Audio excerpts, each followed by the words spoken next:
at the end of the day, it's a real thing. Interest rates went up. There was a reduction in the amount of money that you could spend towards a principal, or you had to increase your payments. But there was a lot of fever created, as per usual, by the media, basically looking like people had to go into reverse mortgages and they're never going to pay them off for that reason alone. Welcome to The Flow, real estate and money show. For people in Canada looking to understand the home buying process, to demystify real estate investing, and to make mortgage financing accessible for anyone. The goal here on this show is to help people understand ways to make their money work for them, get in the market sooner, and realistically, completely open up the box on how mortgage financing works. I'm Alex McFadyen, your host, and I can't wait to help get you into the flow. So if you're listening to this episode right now, you've either got a couple things going on. You're massively focused on putting yourself in a better situation, a better life than what you've had in the past, and you're making those first steps. So if that's you, thank you for listening to today's episode. I'm going to make sure it is worth your while. If you are in the lost vortex between Christmas and New Year's and you're trying to figure out where you are and when you are, well, I'm glad that you landed on this, because I'm going to make sure that the next 10 or 15 minutes is worth your while and that you get as much as possible out of the conversation that we had today. Well, it's been a wild year in real estate, and no doubt wherever you're located, whether it's in BC, Alberta, across Canada, or somewhere else, I can't remember a year, I guess the last couple of years, but I can't remember a year where there was so much uncertainty and so much negativity surrounding the industry. But at the same time, there was just so much change that it was almost overwhelming to try to keep up with, just nonstop change in our industry and in our space. And so what I want to do here is walk through not just one, but a number of the different changes that happened this year and talk about what the impact was, but what it could mean for the future and how that could impact real estate for you. The primary focus of every conversation I have is to learn from people, to share information, to share value, but more importantly is to help people create a better version of themselves, to create a better life for themselves, and do that through money. Real estate is the one avenue I've learned in my life has provided me with opportunities that nothing else has, and I've used that as a platform to leverage into other things. Obviously, through my business, I help people use real estate and find money, mortgages, obviously, to either become homeowners or to better their lives or so many different things.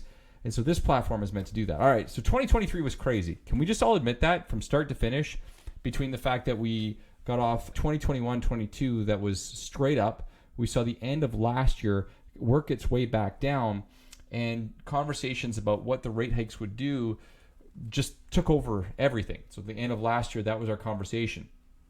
And the interesting thing was, looking back at some of my predictions from last year, some of them came true, but there were a lot of them that were completely way off. So walking through all of the changes, the number one biggest and highest impact thing in 2023 as far as interest rates, or far as real estate is concerned, was interest rates. Interest rates literally took headlines on the entire real estate market from the beginning until the very end of the year, up until the time of recording this episode, and it still hasn't stopped, and it probably won't stop for the near foreseeable future. But that has literally defined everything, conversationally speaking, in real estate.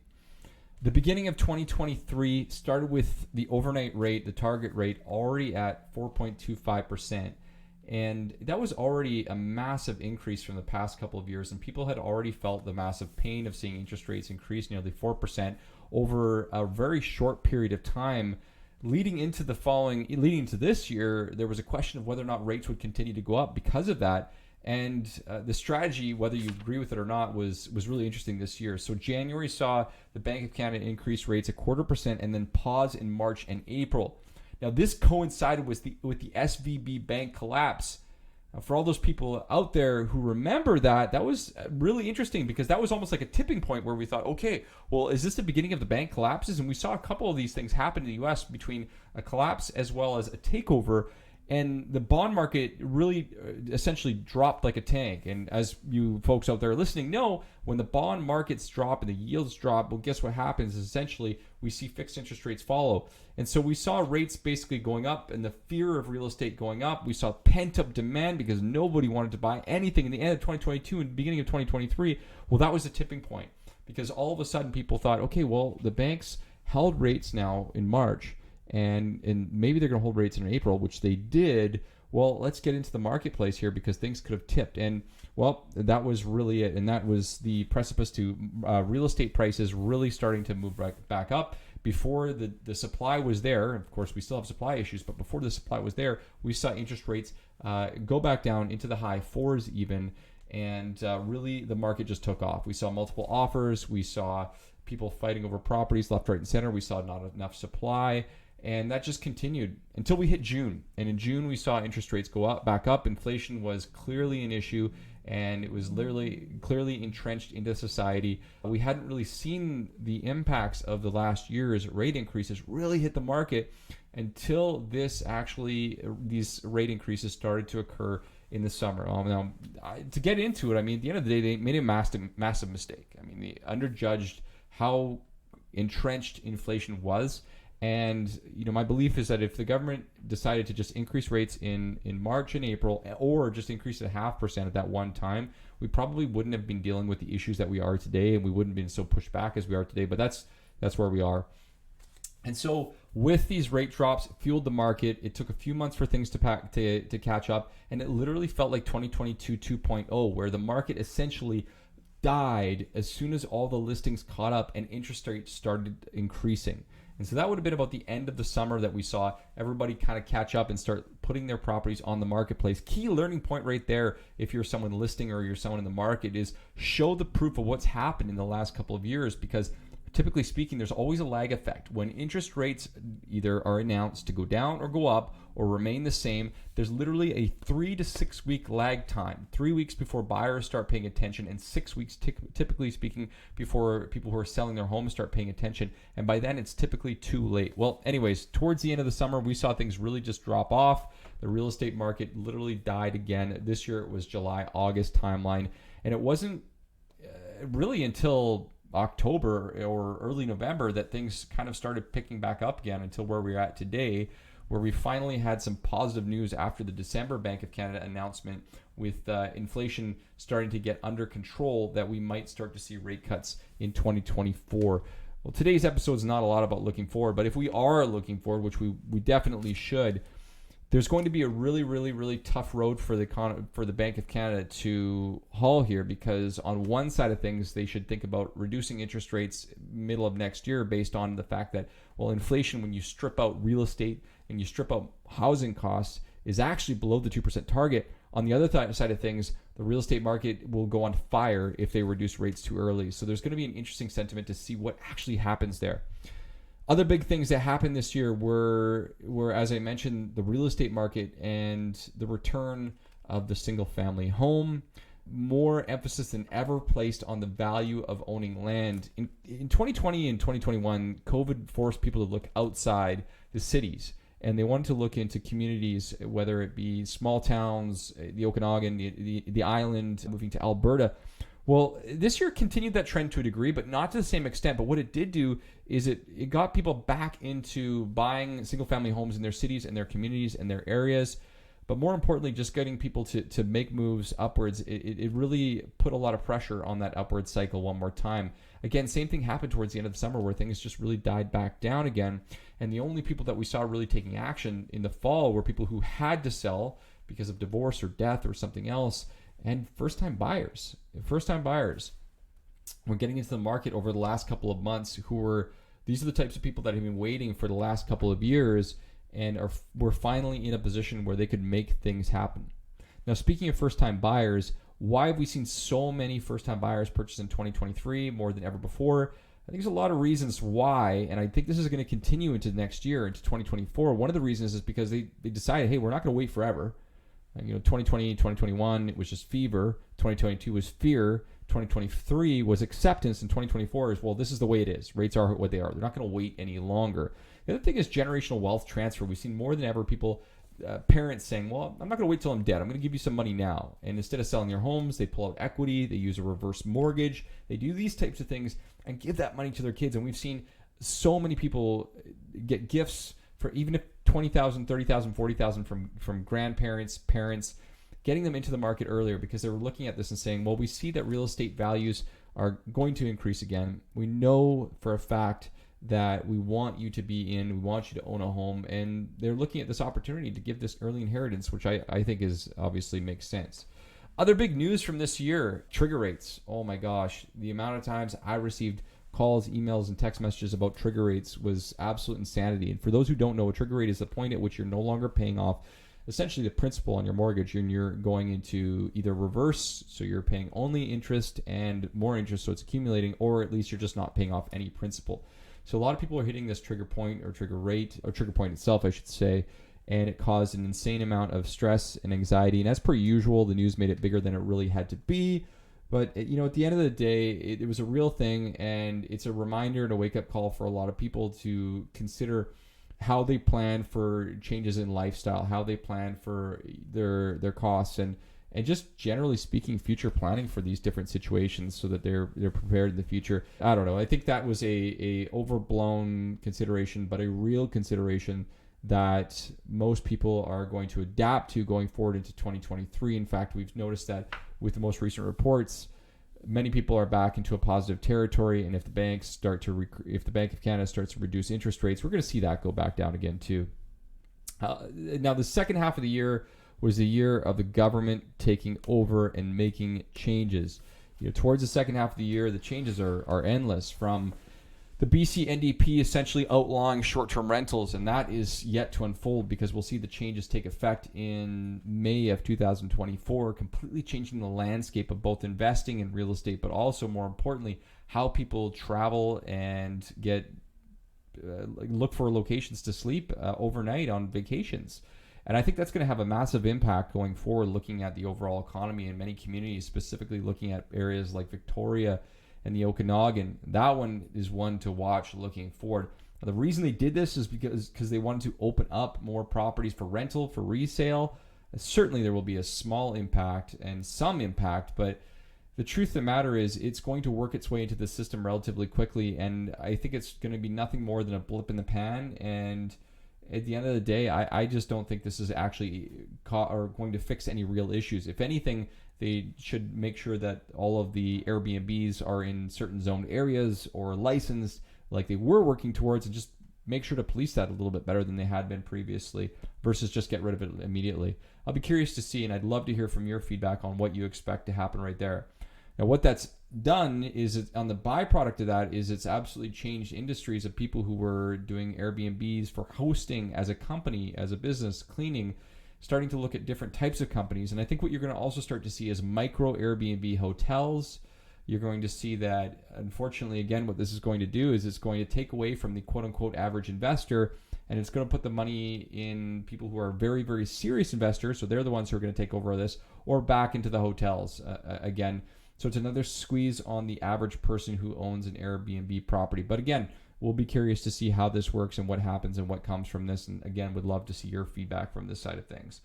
Now, other changes that the NDP has promoted and have taken effect this year included eliminating rental restrictions in strata that took effect this year, and I think that was a positive change. Eliminating any age restrictions of people who were under 55, so units under 55 had to be either 55 or older, or no age restrictions whatsoever.